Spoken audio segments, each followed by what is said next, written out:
Taboran kebarang kalian. So, dalam bab taboran kebarang kalian ini, kita akan belajar dulu apa itu pemboleh ubah rawa. Okey, pemboleh ubah rawa ialah suatu pemboleh ubah dengan nilai berangka yang ditentukan daripada suatu fenomena rawa. Okey, contohnya kita ada suatu perlawanan bola sepak. Kalau dalam satu perlawanan bola sepak, ada 3 kemungkinan yang akan berlaku, iaitu katakan perlawanan pertama. Perlawanan pertama ini mungkin pasukan itu akan menang, atau dia akan kalah, atau dia akan seri dengan pasukan lawan. Okey, ini permainan pertama. Dalam permainan kedua pula, ada juga 3 kemungkinan, iaitu menang, kalah, atau seri. So, ini ialah permainan yang kedua. Ini ialah permainan yang pertama. So, apakah kesudahan yang mungkin untuk 2 perlawanan bola sepak? So, kesudahannya adalah macam ini. Menang perlawanan pertama, menang kedua. Menang perlawanan pertama, kalah perlawanan kedua. Menang perlawanan pertama dan kalah seri perlawanan yang kedua. Okey, dan seterusnya. So, ini kita namakan sebagai ruang sampel. Ini kita namakan sebagai ruang sampel yang untuk sesuatu peristiwa. So, ini kamu sudah belajar dalam semasa kamu dalam tingkatan 4. Okey, sekarang kita masukkan pemboleh ubah rawa. Okey, daripada kesudahan yang kita dapati. Okey, daripada kesudahan yang kita dapati yang tadi. Okey, katakan cikgu mengambil X. X ini adalah satu pemboleh ubah rawa. X ini mewakili bilangan kali menang. So, apa yang akan berlaku ialah X ialah bilangan kali menang. Okey, MM maksud dia daripada 2 kali perlawanan, dia menang 2 kali. Okey, maksud dia X dia ialah 2 untuk MM. Untuk MK pula, menang kalah, maksud dia menang 1 kali. Untuk MS, menang 1 kali. Untuk KM, sama juga menang 1 kali. KK pula, maksud dia kalah-kalah, langsung tidak menang. So, kemenangan dia 0 kali. KS, kalah seri, kemenangan dia 0 kali. SM, seri menang, maksud dia menang 1 kali. Dan SK, seri kalah, maksud dia kemenangan dia 0 kali. SS, seri-seri, maksud dia kemenangan dia 0 kali. Okey, so di sini X ialah satu pemboleh ubah rawa. X ialah mewakili satu pemboleh ubah rawa bilangan kali menang. So, nilai-nilai yang boleh diambil oleh X adalah 0 kali menang, 1 kali menang, atau 2 kali menang. Okey, ini adalah cara kita menulis X dalam tata tanda set. Okey, next. Lihat contoh ini.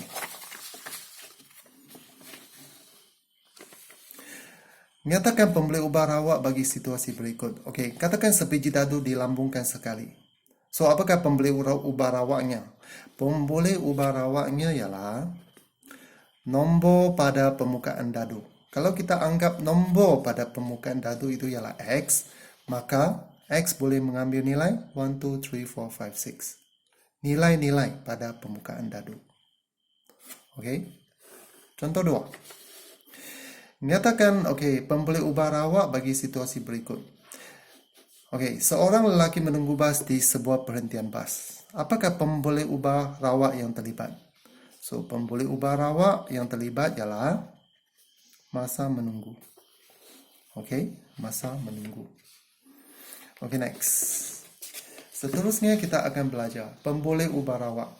Dalam pemboleh ubah rawa ini ada 2 jenis pemboleh ubah rawa, iaitu pemboleh ubah rawa selanjar dan pemboleh ubah rawa diskrit. Pemboleh ubah rawa diskrit dan pemboleh ubah rawa selanjar. Okey, pemboleh ubah rawa diskrit mempunyai bilangan nilai yang boleh dibilang. Okey, mempunyai bilangan nilai yang boleh dibilang. Cikgu akan explain nanti. Dan nilai-nilai ini adalah dalam bentuk kosong dan integer positif. Contohnya, dalam lambungan dadu tadi. So, nampak tak? Bilangan nilai dia boleh dibilang. Ada berapa nilai? 1, 2, 3, 4, 5, 6. Ada 6 nilai. Dan nilai-nilai ini berada di antara kosong. Ataupun nilainya adalah integer yang positif. Okey, pemboleh ubah rawak selanjar. Okey, mempunyai nilai dalam bentuk bukan integer. Okey, selanjar ini memang bukan integer. Nilai-nilainya berada dalam suatu selang. Okey, contohnya Y. Katakan Y ini ialah tinggi murid dalam kelas dan diukur dalam meter. So, apakah nilai yang boleh diambil Y? Nilai yang boleh diambil Y ialah 1.50 sampai Y 1.90. Ada titik perpuluhan di sini. Dan nilai ini bukan integer. Ini adalah nombor yang ada titik perpuluhan dan dia berada dalam satu selang. Nampak tak? Selang dia di antara 1.50 hingga 1.90. Ini ialah satu pemboleh ubah rawak selanjar. Okey, contoh.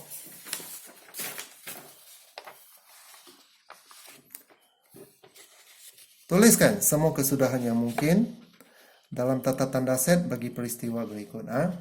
Tuliskan semua kesudahan yang mungkin dalam tata tanda set bagi peristiwa berikut.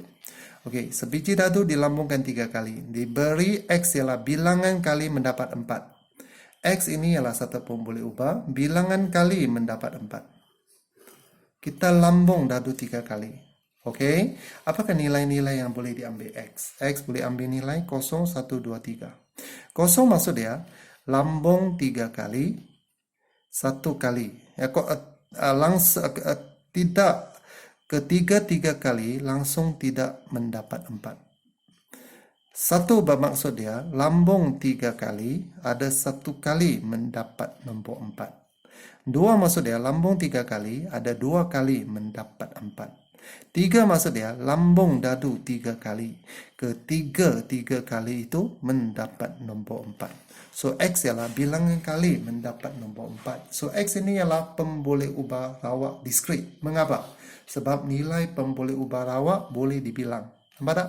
Dia ada 4 nilai. 1, 2, 3, 4. Dan nilai-nilai ini adalah integer positif atau kosong. Okey, contoh yang keempat.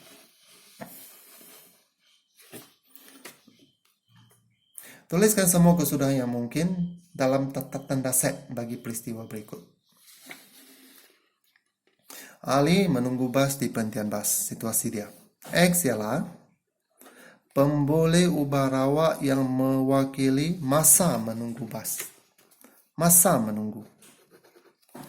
Okey, masa menunggu adalah antara 5 minit hingga 55 minit. Okey, bagaimana kita tulis? Kita tulis macam ini. X. X ialah masa menunggu dalam minit. Dan nilai X ini di antara 5 minit hingga 55 minit. Okey, apa itu X? X itu ialah pemboleh ubah rawak selanjar. Mengapa? Sebab nilai X ini berada dalam satu selang, 5 hingga 55 minit. Dia mungkin boleh mengambil nilai 5.6 minit, 5.7 minit. Ada banyak nilai dia. So, X ini adalah satu pemboleh ubah rawak selanjar. Okay, next. Taburan kebarangkalian, suatu pemboleh ubah rawak diskrit. Okay, di sini kita ada satu soalan, satu situasi. Ada satu kad yang bernombor, ada satu kotak mempunyai kad yang bernombor 5 keping, 1, 2, 3, 4, 5, 5 keping kad bernombor. Keluarkan satu keping kad, catatkan nombor dan kembalikan dalam kotak. Kemudian kita keluarkan kad yang kedua. Okey, di sini X mewakili bilangan kali mendapat nombor ganjil. Bilangan kali mendapat nombor ganjil. Okey, kita akan cari kebarangkalian mendapat nombor ganjil setiap cabutan, semua kesudahan yang mungkin, kebarangkalian bagi setiap nilai X, jumlah kebarangkalian, dan kemudian kita buat jadual taburan kebarangkalian. After that, kita buat graf taburan kebarangkalian X. Okey, A. Kita hendak mencari kebarangkalian mendapat nombor ganjil setiap cabutan. Okey. So, kebarangkalian mendapat nombor ganjil adalah 3/5. Kerana kita ada 5 kad dan nombor ganjil dia ialah 1, 3, 5. Ada 3 keping kad daripada 5 keping kad. Okey, mendapat ganjil. Kebarangkalian mendapat ganjil ialah 3/5. Apakah kebarangkalian mendapat nombor bukan ganjil? Okey, kebarangkalian bukan nombor ganjil ialah 2 per 5. Ini kita sudah belajar semasa di form 4. Okey, cari semua kesudahan yang mungkin. Ini adalah semua kesudahan yang mungkin. Atau kita namakan sebagai wrong sample. Maksudnya, kali pertama dapat ganjil, kali kedua dapat ganjil, ganjil bukan ganjil, kali pertama bukan ganjil, kali kedua dapat nombor ganjil, dan kemungkinan yang last, bukan ganjil, bukan ganjil. Ini kita namakan sebagai wrong sample atau semua kesudahan yang mungkin. So, untuk mendapatkan wrong sample ini atau semua kesudahan ini, kita boleh membuat satu gambar raja pokok yang macam ini. Masih ingat cara bagaimana membuat gambar raja pokok? Okey. So, cara dia kita mula dengan satu titik. Okey, ini adalah cabutan bertuah. Kalau kita mencabut daripada kotak tadi, ada kemungkinan kita dapat nombor ganjil atau kita dapat nombor bukan ganjil. G palang ini ialah bukan nombor ganjil. Kebarangkalian mendapat nombor ganjil ialah 3 per 5 tadi. So, 3 per 5. Kebarangkalian mendapat bukan ganjil ialah 2 per 5. So, cikgu isi di sini. Ini ialah cabutan yang pertama. Kemudian cabutan kedua ini. Cabutan kedua. So, sama kebarangkalian dia sebab kita kembalikan. So, akad ke dalam kotak sebelum kita buat cabutan kedua. So, ini 3 per 5, 2 per 5. Sama, 3 per 5, 2 per 5. So, ini kita namakan sebagai dua peristiwa yang tak bersandar. So, apakah kesudahan dia? Kesudahan dia ialah ganjil, GG. Ganjil, G-bar. Bukan ganjil, ganjil. Bukan ganjil, bukan ganjil. Ini kesudahan dia. Kita boleh dapat daripada cabang-cabang untuk gambar raja pokok. Ini adalah semua kesudahan yang mungkin. Apakah maksud X tadi? X ialah sudah diberi bilangan kali mendapat nombor ganjil. So, kalau GG, apakah nilai X? X ialah bilangan kali mendapat nombor ganjil. Maksudnya 2 kali mendapat nombor ganjil. So, X ialah 2. So, di sini 1 kali ganjil, 1 kali bukan ganjil. So, X ialah bilangan kali mendapat nombor ganjil. Maka, X ialah 1. So, di sini X ialah 1. So, di sini bukan ganjil, bukan ganjil. So, X sama dengan 0. So, X sama dengan 0. Maksudnya langsung tidak dapat nombor ganjil. Okey, yang last kita cari kebarangkaliannya. Macam mana kita cari kebarangkalian untuk ganjil-ganjil? So, P X sama 2. Ini kan X sama dengan 2. Untuk mencari kebarangkalian X sama dengan kebarangkalian X sama dengan 2, kita darab 3 per 5 darab 3 per 5. 9 per 25. Untuk yang ini pula ialah 3 per 5 darab 2 per 5. 3 per 5 darab 2 per 5, kita dapat 6 per 25. Seterusnya cabang ini, 2 per 5 darab 3 per 5. Cabang ini 2 per 5 darab 2 per 5. Kita dapat 4 per 25. So, ini ialah kebarangkalian X sama dengan 0. Apa yang kita perhatikan di sini ialah, kalau ini dijumlahkan, ini 9 per 25 tambah 6 per 25, tambah 60 per 25, tambah 4 per 25, kita dapati jumlah kebarangkalian dia ialah 1. Ini jumlahkan, kita dapat nilainya 1. Okey. Itulah sebabnya kita ada satu statement yang macam ini. Okey, kita ada satu statement yang sebegini.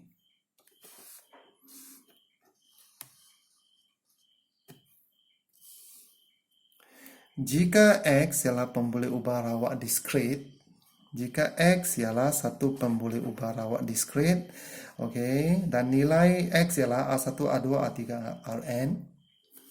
Okey, Rn. Ini statementnya. Kebarangkalian X adalah 1, X sama 2, okey, maka, ini statement dia yang kita akan dapat. Kalau X ialah pemboleh ubah rawak diskrit, maka kita akan dapat ini. Jumlah kebarangkalian sama dengan 1. Ini maksudnya. X sama dengan P, kebarangkalian X sama dengan 0, tambah kebarangkalian X sama 1, tambah kebarangkalian X sama 1, tambah kebarangkalian X sama dengan 2, jumlah dia sama dengan 1. Ini akan menunjukkan bahawa X ini adalah satu pemboleh ubah rawak diskrit. Okey, inilah kesimpulan dia. Ini bermaksud ini. Dan daripada contoh kita tadi ialah P X sama 0 tambah X sama 1, ini ditambahkan sama dengan 1. Dan P X sama 0 ini 12 ini adalah 1. Dan kita dapati kebarangkalian ini mesti lebih besar daripada 0. Mesti setiap nilai kebarangkalian ini mesti lebih besar daripada 0. Itu adalah maksud pernyataan ini. Okey, sekarang mari kita teruskan. Okey, untuk mengira, sekarang kita hendak membuat satu jadual taburan kekerapan untuk nilai X. Okey, untuk nilai-nilai X ini kita dapati nilai X ini ialah bilangan kali mendapat nombor ganjil. So, nilai X ini boleh mengambil nilai 0, 1 atau 2. So, nilainya 0, 1 atau 2. Okey, apakah kebarangkalian dia? Kebarangkalian X sama dengan 0 ialah 4/25. So, kita ambil di sini 4/25. Kebarangkalian kalau X sama dengan 1 ada dua case, cabang ini dan cabang ini. So, 6/25 tambah 6/25 kita dapat 12/25. Dan untuk case X sama dengan 2, okey, ada satu case X sama dengan 2. Kebarangkaliannya ialah 9/25. 9/25. Maka sekarang kita sudah memindahkan maklumat daripada gambar raja pokok ke dalam jadual taburan kekerapan untuk nilai-nilai X. Nilai-nilai yang boleh diambil oleh X adalah 0, 1 dan 2. Ini adalah semua nilai yang boleh diambil X. Dan apa yang kita dapati ialah jika kita jumlahkan yang ini, dia akan bersamaan dengan 1. Okey, itulah ialah jadual taburan kebarangkalian untuk nilai-nilai X. Dan yang last kali, graf taburan kebarangkalian untuk nilai X. Okey, daripada jadual yang kita bina, kita pindahkan maklumat ke dalam graf taburan kekerapan X. Okey, untuk nilai X, kita tahu X itu sama dengan R. Oleh sebab itu di sini kita letak R. So, nilai yang boleh diambil oleh X ialah 012. So, 012. Ini adalah nilai R atau nilai X. So, ini ialah kebarangkaliannya. Okey, that's why cukup plot di sini. Apabila X dia 0, R dia 0, 4/25 di sini. Apabila X dia 1, 12/5 di sini. 12/5. Okey, ini adalah 9/25. Nah, ini apabila R dia ialah 2. So, ini adalah graf taburan kebarangkalian untuk nilai X. Okey, next. Soalan yang contoh yang kelima.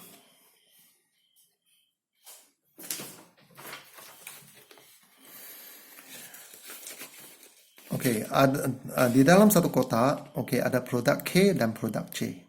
So, di sini apa yang kita lihat ialah ada 1, 2, 3, ada 5 produk K dan ada 3 produk C. Jika 3 kotak yang serupa, ada 3 kotak yang serupa diperiksa, dan X mewakili bilangan kali produk K diambil, maka kita akan cari A, B, C, D.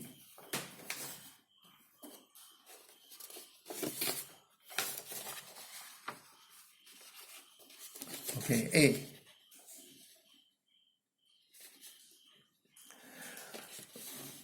Tuliskan X dalam bentuk tata tanda set. Okey. X mewakili bilangan kali produk K diambil. Okey. So, apa yang boleh diambil oleh nilai X ialah 0, 1, 2, 3. X maksudnya 3 kali daripada 3 kotak yang kita cek, 0 kali kita dapat produk K. Satu maksud dia, 3 kotak yang kita cek, ada 1 kotak itu kita terambil produk K. 2 maksud dia, 3 kotak yang kita cek, dalam 3 kotak itu ada 2 kotak kita ambil produk K. Dan 3 maksud dia, daripada 3 kotak yang kita cek, ketiga kotak kita keluarkan produk K. So, nilai yang boleh diambil oleh X ialah 0, 1, 2, 3. Okay, next. Semua untuk mendapat kita binakan satu gambar raja pokok. Okey, bagaimana membina gambar raja pokok untuk 3 kali membuat checking 3 kotak. Okey, ini adalah gambar raja pokok yang kita dapat. Kalau kita cek 3 kotak. So, untuk kotak yang pertama, ada 2 kemungkinan. Kita cek produk, kita terambil produk J atau produk K. Okay, kita terambil produk J atau produk K. J atau K. So, kebarangkalian mendapat produk J adalah 1, 2, 3. 3/8. Jumlah produk adalah 8. 3/8. Kebarangkalian mendapat produk J ialah 3/8. Kebarangkalian mendapat produk K ialah 5/8. Sebab di dalam ini ada 1, 2, 3, 4, 5. 5 produk K daripada jumlah 8 produk. Okey, ini adalah kotak pertama yang kita cek. Kita mungkin ambil J atau kita mungkin ambil K. Kotak kedua sama juga, ambil J atau K. Ini kotak kedua. Dan kotak ketiga sama, J atau K, J atau K. Kebarangkalian dia sama. Okey, kebarangkalian dia sama. So, ini kita namakan sebagai peristiwa yang tidak bersandar. So, kesudahannya JJJ, JJK, JKJ. Okey, dan seterusnya. Yang last ini KKK, yang last ini. So, X maksud dia ialah bilangan kali produk K diambil. So, di sini JJJ, ada K kah? Tiada, X sama 0. JJK, berapa kali K? X sama 1. Ini X sama 1 sebab 1 kali K. Ini X sama 2, 2 kali K. Sebab X ialah bilangan kali K diambil. So, X sama 1, 1 kali K. K 2 kali, X sama 2. K 2 kali, X sama 2. K 3 kali, X sama dengan 3. So, kebarangkalian dia. Macam mana kita kira? Sama juga. 3/8 darab 3/8 darab 3/8 kita dapat ini. Ini. 3/8 darab 38 darab 5/8 kita dapat yang ini. Dan dikira. Okey. Dan diteruskan. Okey. Apa yang kita dapati di sini adalah mengikut statement tadi. Hasil tambah ini semua. Nilainya bersamaan dengan 1. Okey. Nilai dia bersamaan dengan 1. Okey, sekarang kita cuba membina satu jadual taburan kebarangkalian untuk nilai-nilai X. Okey. Kebarangkalian X sama dengan 0. Ada berapa case? Kita dapat berarti ada satu case. 0.0527. Kebarangkalian X sama dengan 1, berapa case? 1, 2, 3. So, kita jumlahkan 0.0879, 0.0879, 0.0879.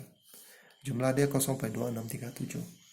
Kebarangkalian X sama 2, berapa case? 1 case, 2 case, 3 case. So, kita jumlahkan 0.4395. Kebarangkalian X sama 3, berapa case? 1 case sahaja. Nilai dia 0.2441. Okay? So, kita letak dalam jadual. Maka kita sudah dapat jadual taburan kebarangkalian X. X sama dengan 0, 1, 2, 3. Ini adalah semua kemungkinan nilai X. Dan ini kebarangkalian dia. Kena masuk dalam jadual. So, inilah jadual taburan kekerapan, jadual taburan kebarangkalian untuk pembeli ubah rawat X. Dan jangan kita lupa, hasil tambah yang ini adalah sama dengan 1. Okay. Okey, last kali kita bina satu graf taburan kebarangkalian X berdasarkan jadual yang kita sudah dapat. So, jadual ini adalah ringkasan gambar raja pokok tadi. So, daripada jadual ini kita tukar menjadi satu graf taburan kebarangkalian X. Di sini adalah X sama dengan A, nilai X atau nilai R. Apabila X is 10, 1, 2, 3. 0, 1, 2, 3 kita masuk di sini. Kebarangkalian kita plotkan. Kebarangkalian di sini. So, 0.05 sini. 0.2637, 0.26, lebih kurang di sini. 0.26. Ini 0.44, lebih kurang di sini. 0.44 yang ini. Dan ini 0.24 lebih kurang di sini, 0.24. Ini adalah graf taburan kebarangkalian X.